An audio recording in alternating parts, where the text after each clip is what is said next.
Alison Keenan, and I am a visual artist living in Vancouver, British Columbia.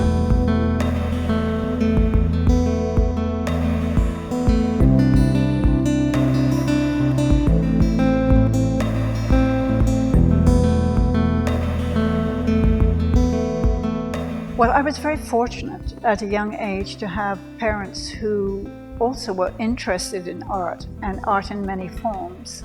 They would take me to the ballet at Covent Garden and also the opera. I was introduced to ballet lessons when I was quite young.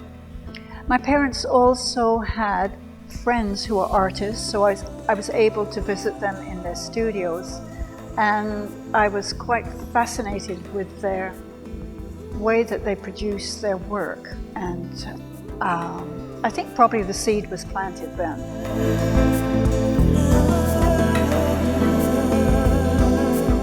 I never really thought what I would be able to gain from it. I didn't think of it in terms of being super successful right away.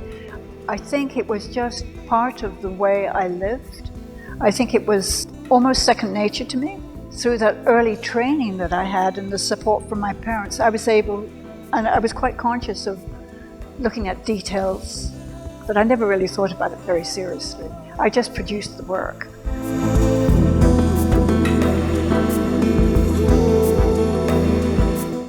Let's see, the medium I use now is acrylic paint on canvas.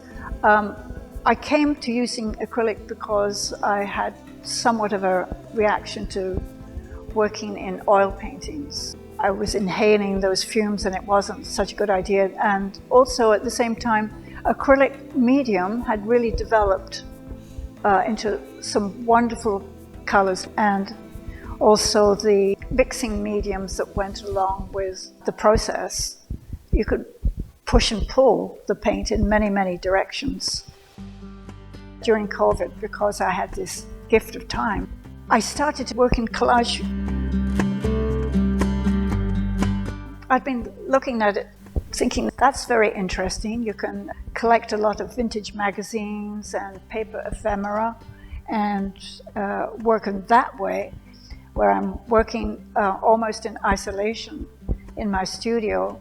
And I would collect as much as possible and make all sorts of adjustments. In collage, I can find a face or eyes and change it around. I put a face on the body of an animal, for example, and the response that I've got from the collages is quite interesting.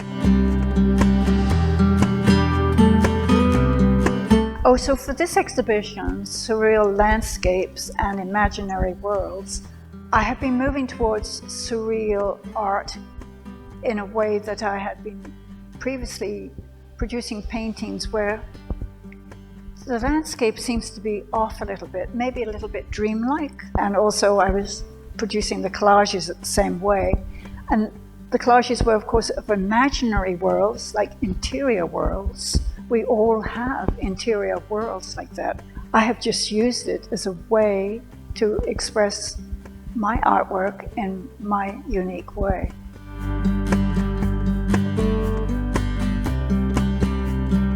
In this exhibition, the paintings are named as I was painting during COVID. This one here, for example, is photosynthesis. I was working on the top of a ladder, listening to CBC radio, and I heard about this flu outbreak, which was in China, and I didn't think anything of it. And then the next week, everything seems to change. The planes stopped flying. Here in Vancouver, the buses had stopped as well. People walking around. I sat in my garden for many hours, and I could literally listen to the birds. Birds who I'd never heard for such a long time. And I found that the garden was suddenly bursting into bloom because there was so much oxygen. The air was so clean. So that's how this piece began. And throughout all this whole process, I was very determined I wasn't going to paint the images of COVID, the medical images of COVID, or anything that was depressing, you know, or sad. I just moved it into surrealism, where I found that the small creatures and the little animals took over that role for me. The style is certainly surreal. This feeling of surrealism came from looking at, well, many surreal paintings, but two in particular. One was an Italian surrealist, Giorgio de Chirico, who painted the beginning of this century in Italy, these wonderful palazzas, which are marketplaces and open spaces that you could find in many Italian towns and villages. And this second artist was Leonora Carrington, who is a British artist. She's passed away recently, and she has one quite amazing painting that fascinates me, and it's called The House Opposite. And in this house, it's as if you were looking at a doll's house, where a house is cut in half. On each layer and level, there are humans interacting with each other, but some of them have animal faces, and for her, each one of those images has a significant meaning to her. Okay, what do I think of AI?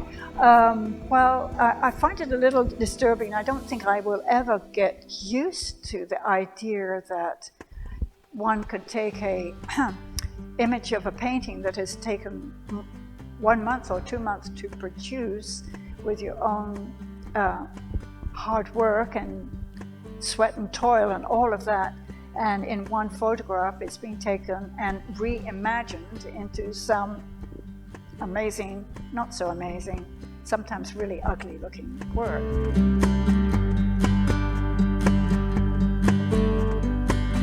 I was very fortunate to be part of a female-based collective called 13 Feet Off the Ground, where we were invited to go to Sicily to produce murals. I'd never produced a mural before, but I did know how, to some extent, take an idea and figure out how to enlarge it.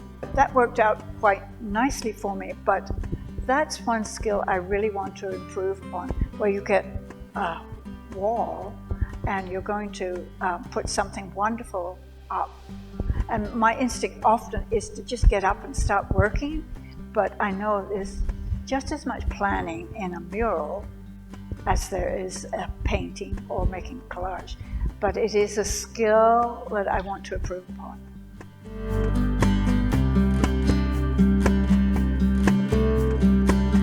I'm glad you asked me that, because this is my favorite painting.